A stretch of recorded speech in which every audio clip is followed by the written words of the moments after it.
everyone. Welcome to Breaking the Ice, which is shining light on para women athletes.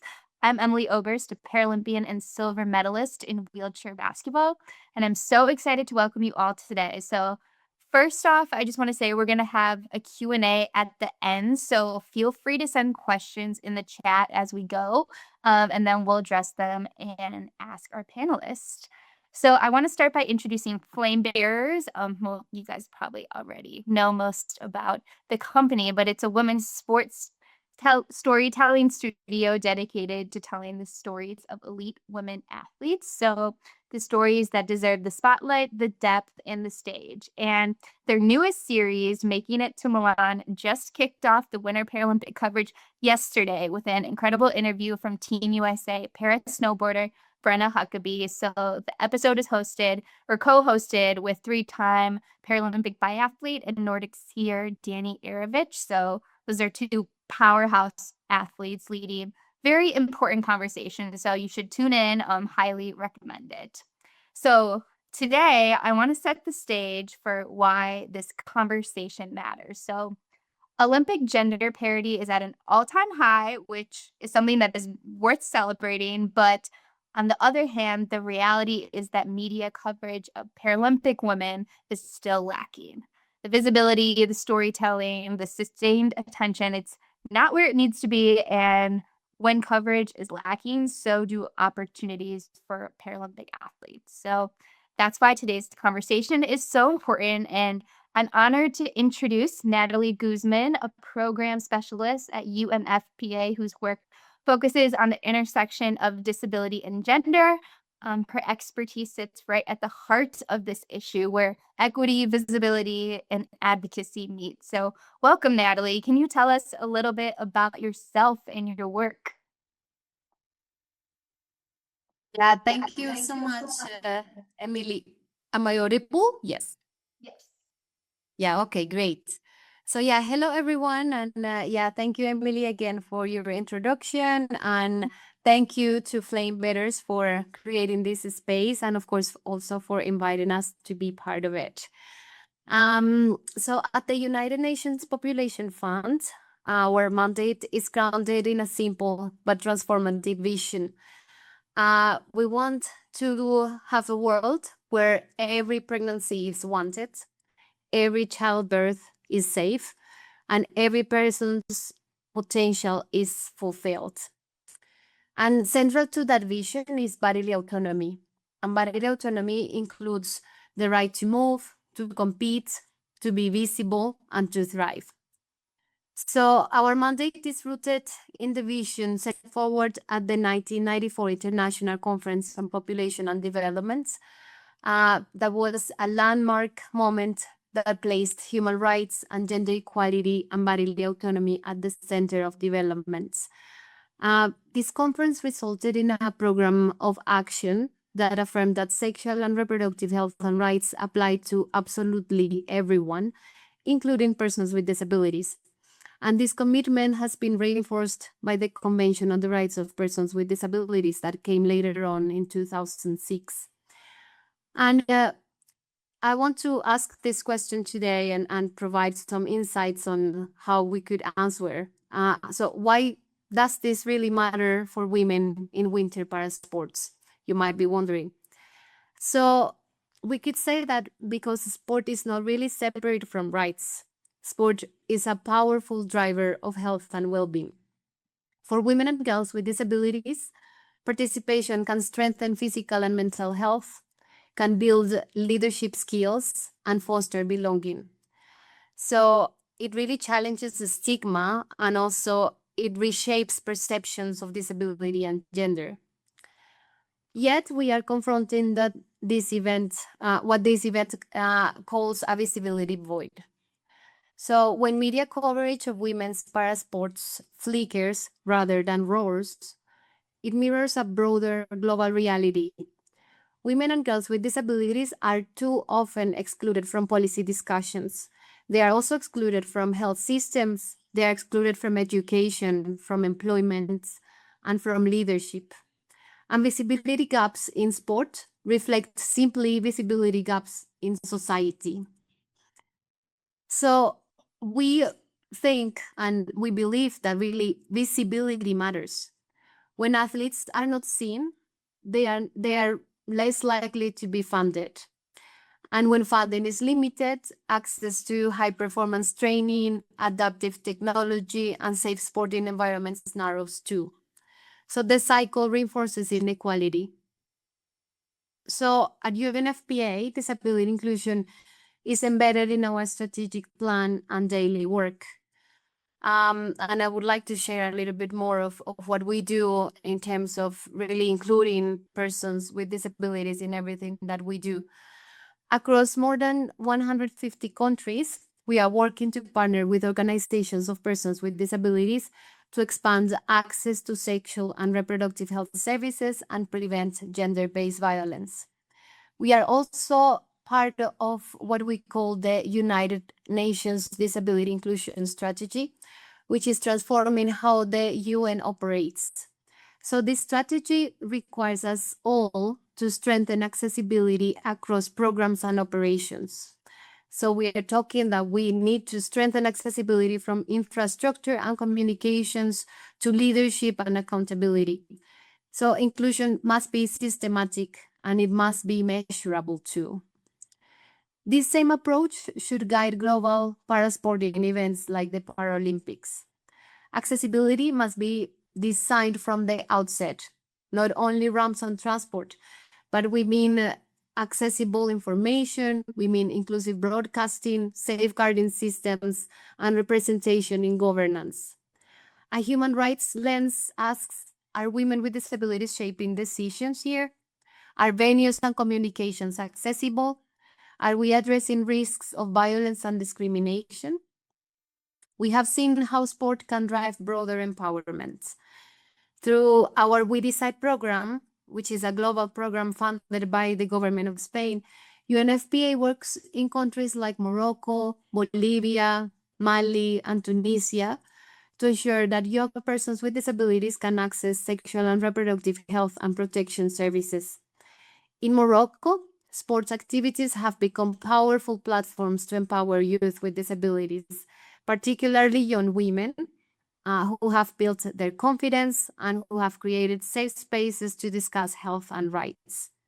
We also have a partnership with the Special Olympics, and we have supported inclusive sport in countries such as Albania, Bosnia, Herzegovina, North Macedonia, Ghana, and Jamaica.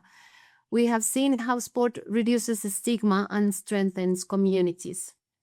So as we look toward Milano Cortina 2026, the question is not only about medals. It is whether global sporting stages reflect the commitments the international community has already made to equality, accessibility, and leaving no one behind. Closing the visibility void is not just about airtime. It is about aligning sport with human rights, ensuring accessibility by design, and recognizing women Paralympians as elite professionals and rights holders. When women and girls with disabilities are seen fully and authentically, they are not only competing, they are advancing health, equality, and dignity for all of us. Thank you so much. Thank you, Nathaly, and thank you so much for all of your work. I really like what you said just about it being more than just sports, that people with disabilities just deserve the same amount of accessibility, inclusion, and I think a lot of our panelists today are going to speak about how communities they have, reached and created through sports. So I really, really appreciate your insight on that. And now we're going to switch the focus to introducing our incredible panelists. So first off, we have Alana Nichols. So Alana is the first American woman to win gold medals at both the Summer and Winter Paralympic Games, capturing gold in wheelchair basketball and then again in alpine ski racing. And then after competing in London 2012 and Sochi 2014, she went on to make history again by competing in an entirely different sport, sprint kayak, at the 2016 Rio Paralympic Games. And that's 3 sports, 3 games, and you're just one absolute powerhouse. And Shockingly, but not shockingly, you are not done. Alana is deeply passionate about surfing and is currently working toward an ambitious and exciting goal, getting adaptive surfing included in the 2028 Paralympic Games in Los Angeles, which is super, super exciting. And then our next panelist, Staci Mannella. Staci is a two-time Team USA Paralympic Alpine skier representing the United States on the world stage. But what makes her perspective especially powerful in this conversation is that she brings an academic and clinical lens. So Staci is a sport psychology provider and researcher focused on athlete mental health. So meaning she understands not only what the athletes experience in competition, but also what happens behind the scenes. So both of these women bring lived experience, leadership, and insight. And I'm just so excited for this conversation. So we'll start by looking at the data between Tokyo 2020 Paralympics and Paris 2024 Paralympics. And unfortunately, the media coverage of women's para sports dropped by nearly 17%. And at a time when visibility should be building, when the momentum from Tokyo should be compounding, we're instead seeing a signifying visibility void. And when coverage disappears, so do sponsorships, so do opportunities. So, Alana, I want to start with you. You've competed at the pinnacle of both summer and winter para sports. You've stood on the podium. You've lived this journey across multiple games and sports. How do you see that void impacting women para athletes who, for example, need commercial sponsorships to just simply fund their expensive technology needed for their sport, like sit skis? Yeah. Hi, everyone. And thank you for the lovely introduction. It's so great to be here. I love Stacy Mannella, and I haven't seen her in so long, my old teammate. Um, so, this is a really important conversation, and the visibility gap is real. And what some people may or may not understand is unlike Olympic athletes, Paralympic athletes not only have to pay for travel and training, but like you said, we're also paying for very expensive equipment, such as a sit ski, racing chairs in the summer. We have these outrageously expensive prosthetic limbs that make it possible for athletes to run on. And, sometimes those are tens of thousands of dollars. And so the media cycle, as most people know, fuels the whole thing, fuels the potential of these athletes. And so when visibility drops off, the athlete is no longer seen, the brand is not exposed, and then there's not initiative for brands to continue to invest. And so it really significantly affects these athletes' potential to compete at the highest level, to gain the recognition, to really break the glass ceiling that, Paralympic athletes specifically are underneath. And so, it's important to raise awareness around this visibility gap. And um, it's really not just about the media equity, I think, is what's important to point out. It's about access, it's about opportunity, it's about giving people with disabilities the opportunity to live full and meaningful and thriving lives. And, it's like getting to the starting line is such a big part of that. And without the visibility, the athletes can't show up. Yeah. I completely agree, and I like what you said about opportunity because you'd think wearing USA across your chest, you'd have all of the opportunities in the world, but unfortunately, that is not always the case. So, Stacy, I'd love to bring you in next on this discussion. So, from a psychological and research perspective, what does this lack of representation do to the mental health and identity development of emerging women para athletes? Yeah, absolutely. Well, thank you for having me. And yeah, Elena, hi. So great to see you. Absolutely. So when we think about research, like research in the sports space and research specifically in the sports psychology space, tends to really focus on the norms, right? Like most of how we practice. I work in a small sports psych private practice. It's called Scotty Sports Psychology. We focus a lot on particularly like endurance women athletes. And this is a space that has also been really overlooked in research, right? Like lots of the information that athletes are using are from research that is based on like kind of the normative athletes. So like white cis men typically, right? And I think it's really important when we think about athletes with disabilities to like really recognize that like context matters here, right? In the sports psych research, we have some people that are doing a really good job of this, but I would say like the mass majority tend to fall into this category of like, well, athletes with disabilities are athletes, and therefore like the interventions that we use and the approaches that we take should be the same. Which like in some ways like love that. It's true. We're are like really high performing athletes, right? And also like for me, one of the really big reasons that I'm like so passionate about the work I do is that like I don't think that is actually good enough. I think we really need to consider the context that these athletes exist in, right? Like what it's like, all of these things that Alana was just speaking to in terms of like the barriers to access, the environments that we are navigating, the challenges that show up outside of sport in like worlds that are certainly not built for us. And also like the very real things that continue to exist in high performance disability sport spaces that are supposed to be inclusive and supposed to be for us, right? So all of these factors certainly contribute to like mental health and well-being of our women athletes with disabilities, and things that I like constantly consider in the work that I do. Just to speak like really briefly to what Alana was talking about in terms of brands and in terms of media representation, I think something that I think about a lot is like a part of this barrier is that the media cycle runs for athletes with disabilities on like a 4-year cycle.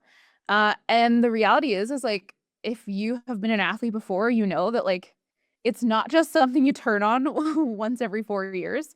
There's a lot that's happening in between. And I think part of creating this dialogue around equity is also starting to acknowledge that like there's a lot of stories that don't fall within this like within the specific Paralympic quadrennials. I have the opportunity to work with the Sisters in Sports Foundation, which is an organization that supports women athletes with disabilities specifically, right? And something that I really love about this organization is that there are lots of girls that I get to talk to that are not specifically pursuing careers in the Paralympic space. And I think those stories are also like so unique, deserve recognition, and deserve the financial support that comes from media representation. And so that's something I'm super passionate about. I love the work I do. And I think these are some of the major points when we think about gaps in the research supporting specifically women athletes with disabilities in the mental health space. 100% Staci, and I think that's so important. And the only athletes that are highlighted, unfortunately, are Paralympians. And there's so many women that need recognition, and I totally agree with that. And kind of shifting towards what the media does produce out there, and the storytelling of the media, once we do get the opportunity, they like to focus on the inspiration side of things, the tearjerker reactions, and instead of the actual elite athletes, the technical and tactical brilliance of these athletes. So, Alana, as an elite athlete, how do we shift the media's focus from the story of the injury to athlete and high-end tech required to, win a gold in Alpine skiing? Yeah, I think the old way of telling the tearjerker story is so outdated and it's so played out. And there's so much more to be said about Paralympians. And to your point, I think it's really about reframing the narrative. Um, you know, for me as a sit skier, a lot of the conversations I have with real people that are really curious are not about how I got injured. That's the entry point, right, to the Paralympics. That's like how I got here. What am I doing here? And what's actually happening is I'm sitting on this incredibly sophisticated piece of equipment that has been dialed in over the course of sometimes 4 or even 8 years, 2 Paralympic cycles. The sit ski has a shock absorber on it that can be dialed in with compression and rebound settings. It's like this F1 car situation. And I mean, if you look at the population of people that are supporting F1, that are interested in how the cars are being changed every year, let's tap into that. Let's tap into all of those gearheads that want to know how it's possible, and maybe even talk about the history of a sit ski. A lot of people don't know that we started out on actual sleds. There weren't shock absorption. There were ice picks, and you just sat on it and went down a mountain.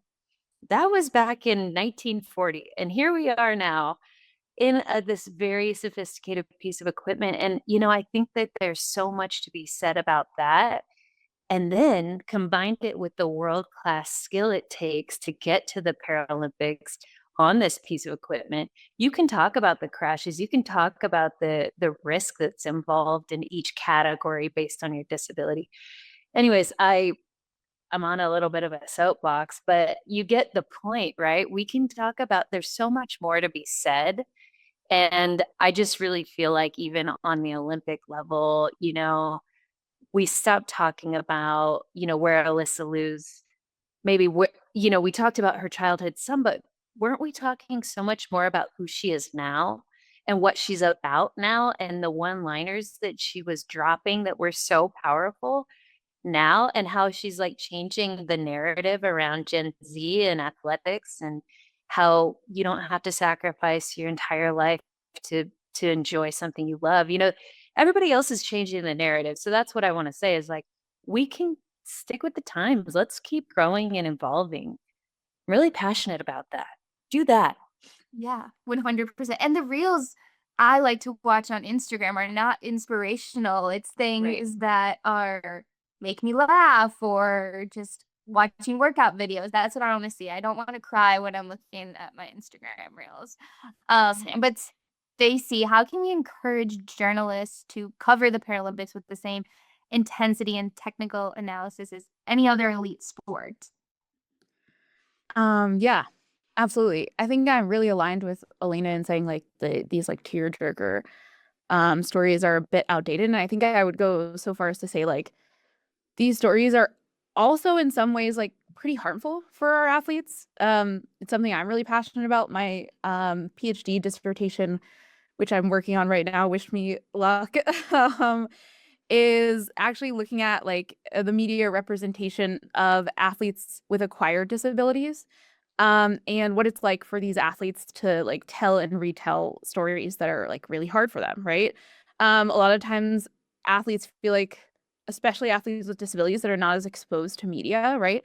They feel like it's like, wow, what a privilege it is to talk to like a reporter or to have a story done on me, right? And also like that doesn't mean that these athletes need to like spill every traumatic thing that's ever happened to them about their life, right? Like I'm a therapist. I've worked with lots of people who have experienced trauma in their life, and I never like go into the first session in the first 5 minutes that I meet with them and like have them tell me the hardest thing that's ever happened to them. That's like simply not how trauma work like goes as a therapist. And yeah, so I think a lot about like these interactions and how they impact our athletes. So I think about, journalists first like showing up and recognizing like what a privilege it is to share the stories of athletes with disabilities. It's not like less than any other elite athlete that they would be speaking to. I also think about like building effective relationships with athletes that you're sharing stories about, right? If you have the opportunity, creating like an ongoing consent process of like saying like, hey, I'm being very clear about like what we're going to talk about, and giving the athlete opportunities to say like, oh, that's actually not something I'm really comfortable sharing with the world, right? And then also just like a big emphasis on like creating stories with these athletes rather than creating stories for them. So these are all like really tangible strategies that journalists can start to use or start to think about when we're chatting with athletes with disabilities, creating their stories, and also like being a bit considerate about like the immediate and long-term effects of sharing things that are really hard and might produce like a big emotional response, right? But like might also like really impact athletes' long-term mental health and well-being. 100%. And Nathaly, do you think changing the narrative would help a lot of the movements you're involved in worldwide and just policy change? Yeah, thank you. Yeah, thank you for really like making me part of this discussion. It's really like so important what you're telling, and I am just thinking about like how this applies to our work on sexual and reproductive health and gender-based violence, because we also need to change narratives. Like it's just like everywhere, like where we work, of course, we are also communicating about what we do. And many times for policymakers is also about inspirational stories, and then the model that they use to think about disability is very much based on charity, for instance. So it's like, okay, yeah, we have pity, then we need to help, but then it's like, okay, how we really like change this perception? It's not a matter of charity, it's really about a matter of human rights. It's just that we are all entitled to access these services, we all have the right to live a life free from violence, and so forth. So it's really like we need to change perceptions and change narratives wherever we are working in, like no matter if it is sport, it's also really in health services, in psychosocial services, with the government, and yeah, private sector and so forth. So yeah. Yeah, completely agree. There's still some we've gotten a lot accomplished in the past couple years, but there's just still so much work to go. And then kind of shifting the mindset to talk from the brand perspective. So they really care about return on investment. And the truth is when brands invest in women Paralympians, they often see higher level of consumer trust, deeper loyalty, and stronger engagement. And the storytelling is authentic and it's real and audiences respond to that. So the question becomes, how do we get brands to understand that media visibility isn't just feel good coverage? It's the key to unlocking major sponsorships. And I'd love to open this up to all of you, but let's start with Alana. Yeah, this is so important. I've had the unique opportunity of competing in 3 sports, as you mentioned before. And one thing that I know to be true is communities follow brands. So as an alpine skier, my community and the people that were consuming my brand and the people that the brands that was associated with came from the Winter Paralympics. And then as I kind of transitioned into the water sports community with sprint kayak and adaptive surfing, that opened me up to a whole new world of brands that I wasn't associated with prior. And the ocean, the surfing brands, all of the communities, they're all really passionate about their niche, their community of people in that world. And, I think when the media talks about para athletes and shows like their full scope of who they are and what they're into, tells a whole story, right? Like a lot of what Staci was talking about. It's really it impacts athletes in a negative way to just focus on that entry point of their disability and their backstory. Let's talk about the whole athlete, what they're about, what are they into, whether it's skiing down a mountain or surfing waves. And, I think that opens up the opportunity for brands to see real value and the dynamics that Paralympians are people with so much more to offer. And I think there's just a lot more business opportunity to be had when A, we have the visibility, and B, the storytelling is dynamic.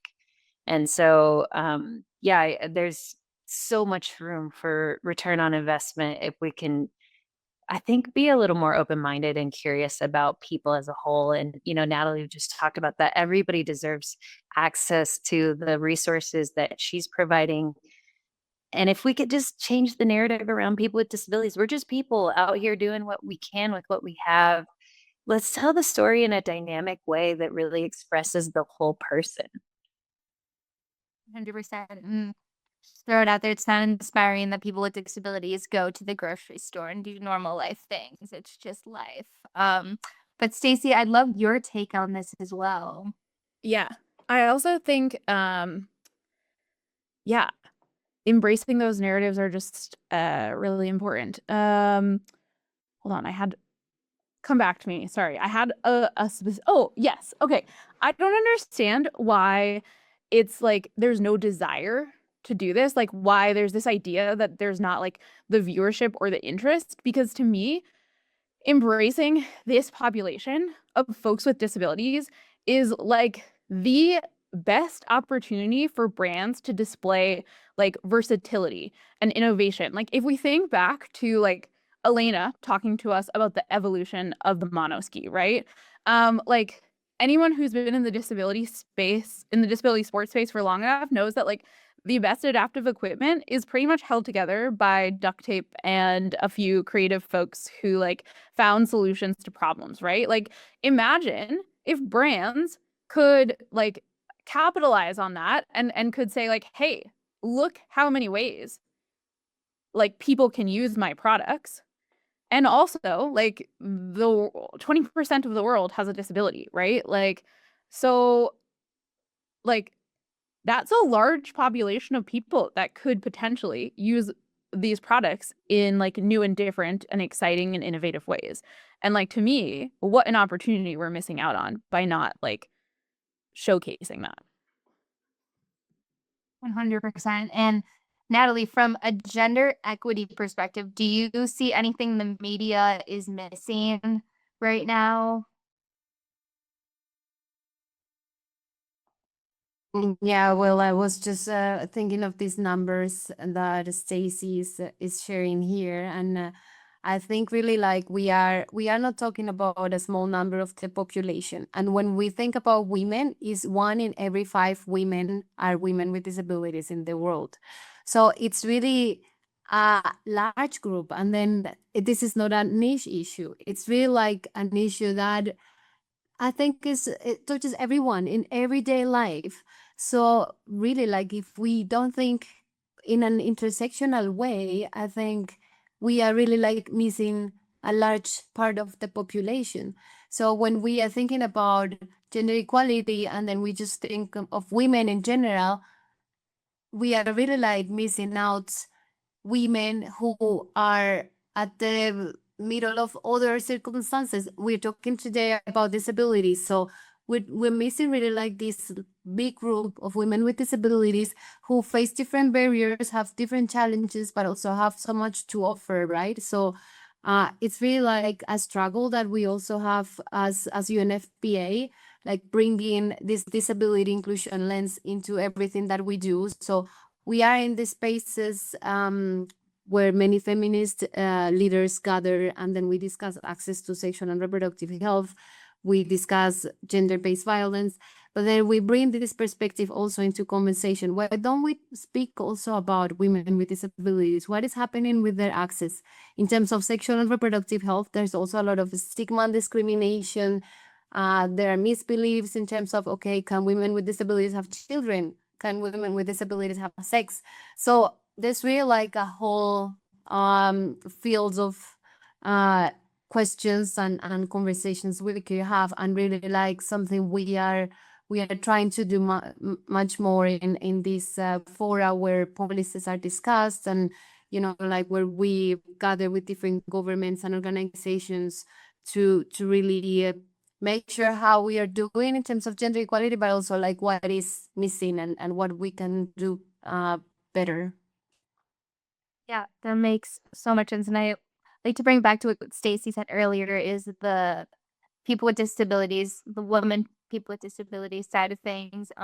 You see just Paralympians and not just regular people, and those like unfiltered questions that shouldn't really be unfiltered at this time. We should be talking about the things that women face every day in a disability aspect. But yeah, I think there's just so much room to grow, and it starts with panels like these. So I really appreciate you guys being very open and honest. So I want to close just this section out with a fun but powerful question for you all.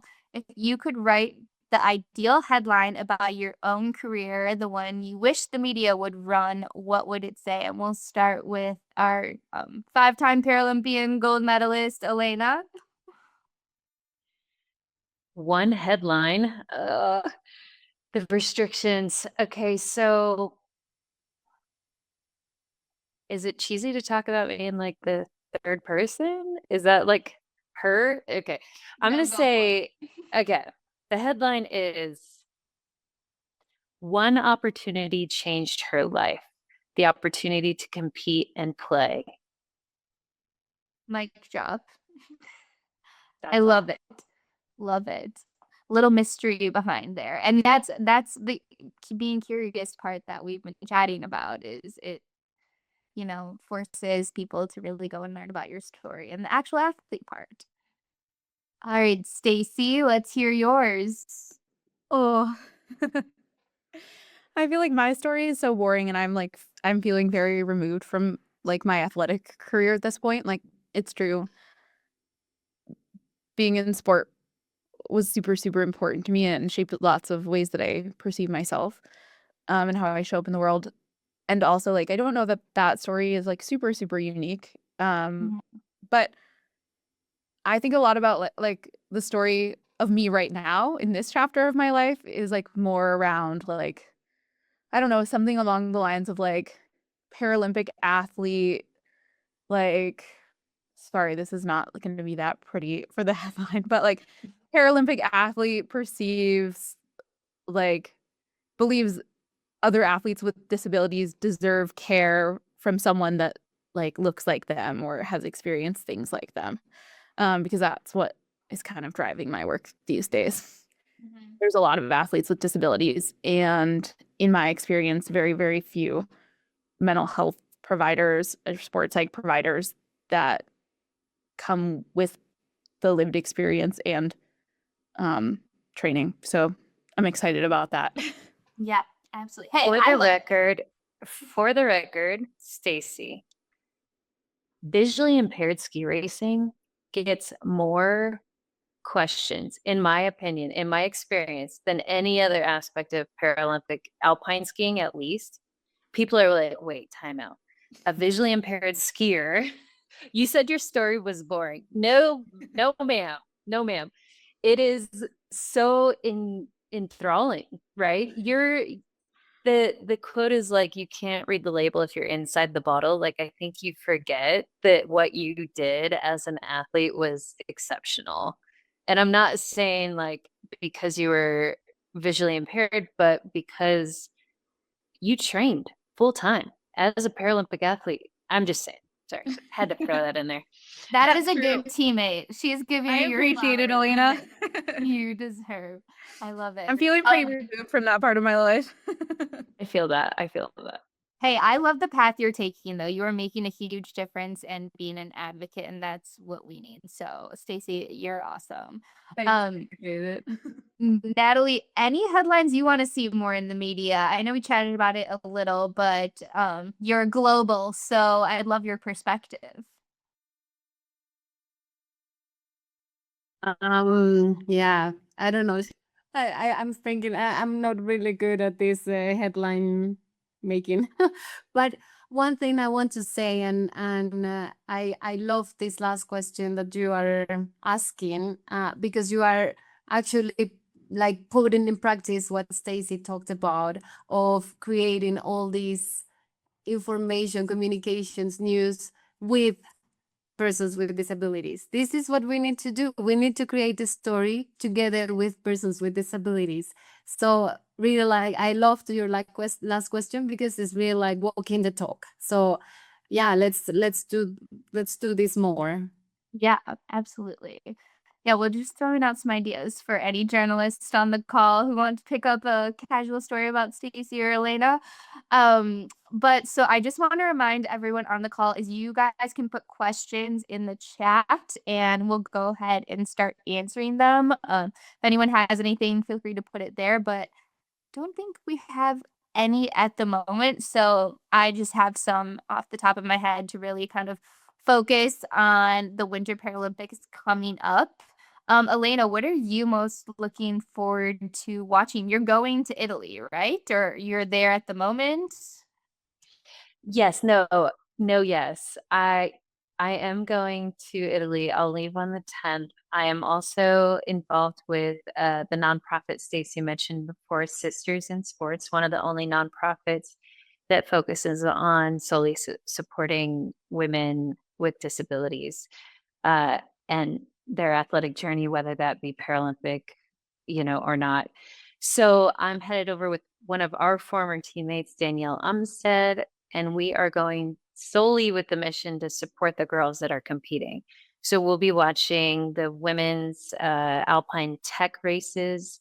We're supporting Oksana in her cross country endeavors, Nicole in her cross country endeavors, and then, you know, generally just doing our best to create an environment that feels really supportive for those ladies.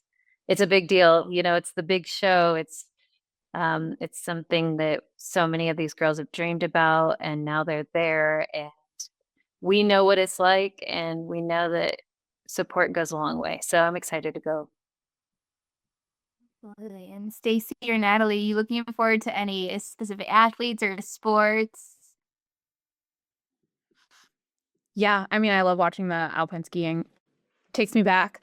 And not to like harp on sisters in sports, but like we have 9 athletes who qualified and I've been supporting them for like 3 years now. So I'm super excited to see them compete. Many of them, it's their first games and like first opportunity, first time on the big stage, and I really know how that feels. So I'm really excited for them, and I'm really excited just to like watch and like spread that excitement to the people I'm closest with too.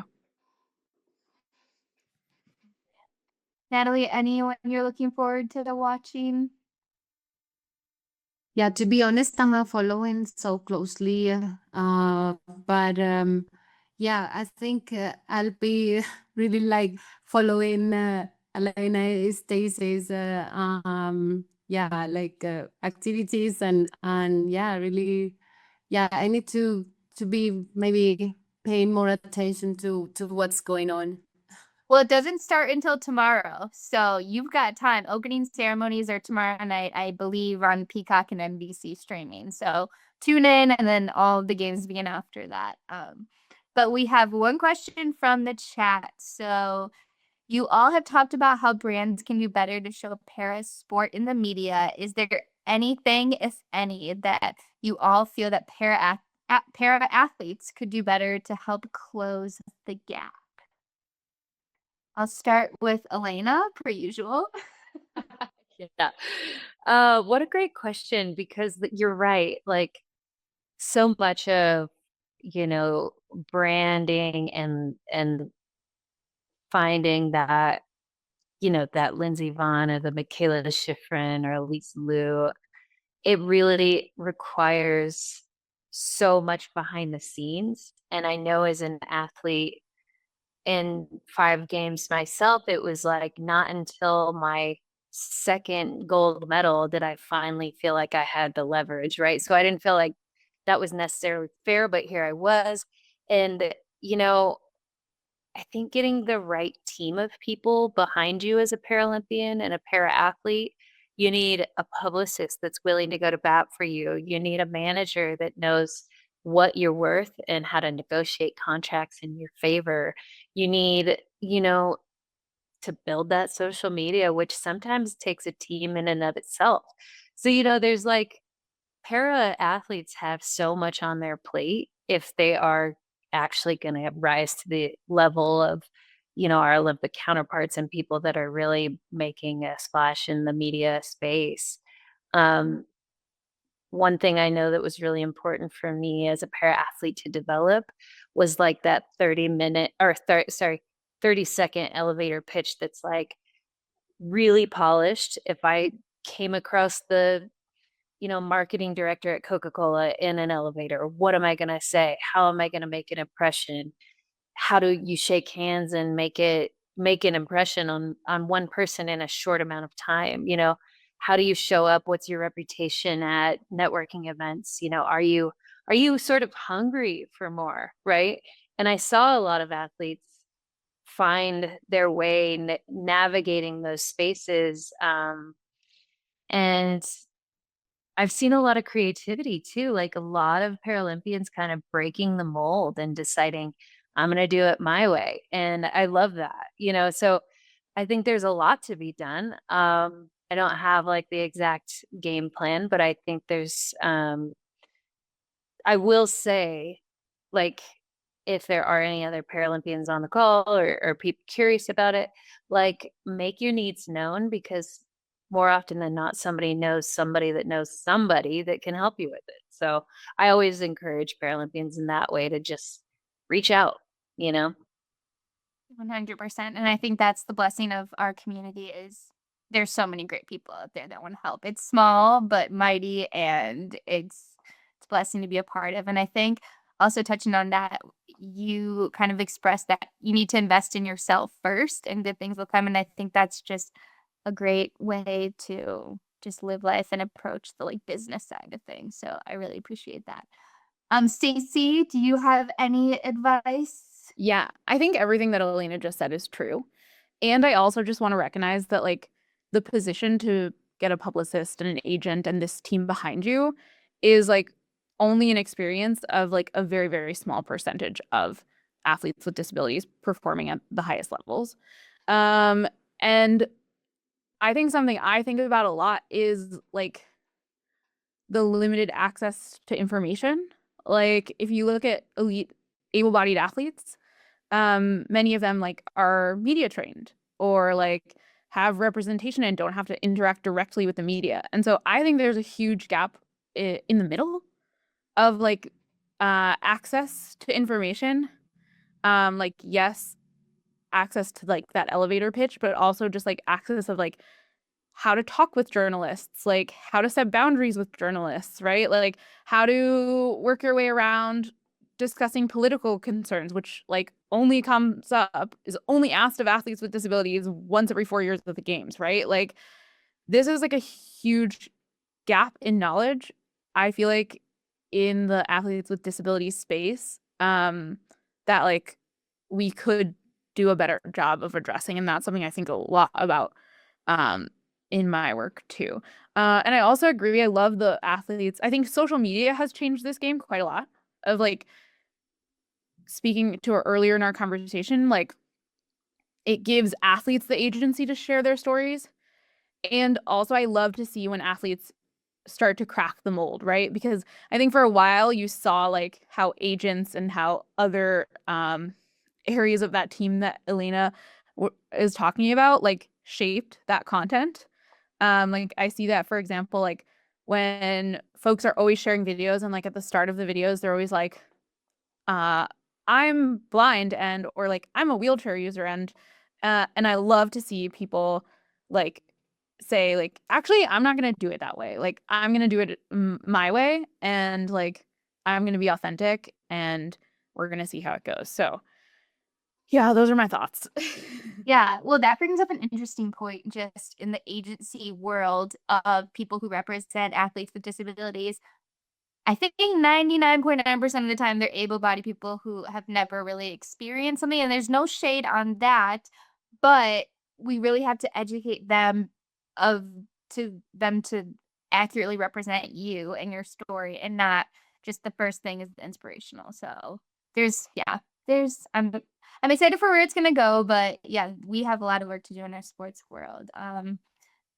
Nathaly, I think we have one more question. If there is one storyline for women and or female Paralympians that you would like to see go away, what is it and how would you change it? Let's see. Was that question for me?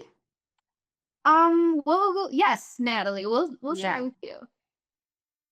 Okay, so let me think. Yeah, well, I think we talked already about the inspirational storylines, right? I think that should definitely go away. I think we don't need more about, like the traumatic story behind like the story that creates PT. I think we want more empowering stories and Yeah, actually, I was thinking I would love to, unrelated to the previous question, I would love to also see stories that tell the kind of the female side about, women Paralympians. So what's like what's happening with issues such as menstruation, or like issues such as becoming mothers, or even issues related to violence, because normally women are actually more exposed to violence than men. So really, like, it would be great also to see stories that kind of reflect that side, that I think women with disabilities compared to men with disabilities, I mean, there's a whole there's a whole different reality, and it would be great to also highlight the gender issues. So I would like to see that kind of gender lens in the news more. Absolutely. And Stacy, any thoughts? Honestly, I feel like I don't know that I have anything new and novel to contribute to this. Um, other than I understand that like we live in a world where like we are like inundated with horrible, horrible news and headlines. And I understand that the drive there is to like get more clicks and to get people to stop scrolling and all of these pieces. But I guess I challenge us to be a little bit more creative in how we get people to stop scrolling. Yeah, no, 100%. Alana, any new thoughts on this? I know we covered a lot of what we don't want to see. Well, yeah, I just want to second what Nathaly was saying about, the Olympics. I saw a headline that said Milan Cortina was the mom Olympics, that everybody brought the babies. And there's so many para sport women that also are mothers that are also competing in these games. And, there's such a small body of knowledge around being a mother with a disability, and highlighting that story would be great. To answer the question, yes, less of the inspirational, like porn stuff, but like more of the world class performance stuff. Like, tell me about, and maybe through a critical lens of dissecting someone with a disability's performance and really talking about their strengths and their weaknesses. It's like people dance around talking about a para athlete's weaknesses, right? It's like we don't want to talk about that because they're already disabled. No, there's also inherent talent within a body that's disabled, and whether or not they perform up to their potential is something that we should be discussing, I think. And so I don't know if I answered the question. I'm just spitting opinions over here. That's Yeah. actually really interesting, Elena. I haven't actually thought of it in that way. I'm like really Mhm. critical about how the Olympics, like, I was so stressed for Michaela because I was like, oh my God, girlie, keep it together, Mhm. because of the stories that the media spin on Olympians. But like, it is Mhm. really interesting. I'm not encouraging that we do this more because I actually think that's really harmful, but it is interesting to note that like we don't really do that with our disabled athletes, and like, why not? Mhm. Yeah. Yep. Totally Yeah, agree I with was everything. So I was no, I was just gonna say I was stressing for Michaela too. Oh my God, that was so tense. Um, and yeah, I don't know. I'm not a media marketing person, but I don't think there needed to be that much focused on her 2022 performance and how that was, it's a 4 years later, and we don't need to continue talking about that, but that's clickable, right? And the Olympics and Paralympics are hard to win. You're Mhm. competing against the best in the world. You can't expect gold medals every single time. So yeah, I totally agree. I felt bad for her a little bit. But we are concluding our conversation. We're about to hit the hour mark. So I want to thank Alana, Staci, and Nathaly for your leadership, your honesty, and just continued advocacy for women in parasport. And thank you to everyone who joined us today and contributed to the conversation. This recording will be available after the section, and I encourage you to share it with media contacts, brand partners, athletic departments, advocacy groups. Just use it as a tool and use it as leverage and use it to just keep pushing. So also tune into the Paralympics. Games start, I believe, on Saturday. Opening ceremony is tomorrow. It'll be streaming on NBC and Peacock, and cheer on our USA athletes. So thank you, everyone, for joining us today. Thank you. Thank you all.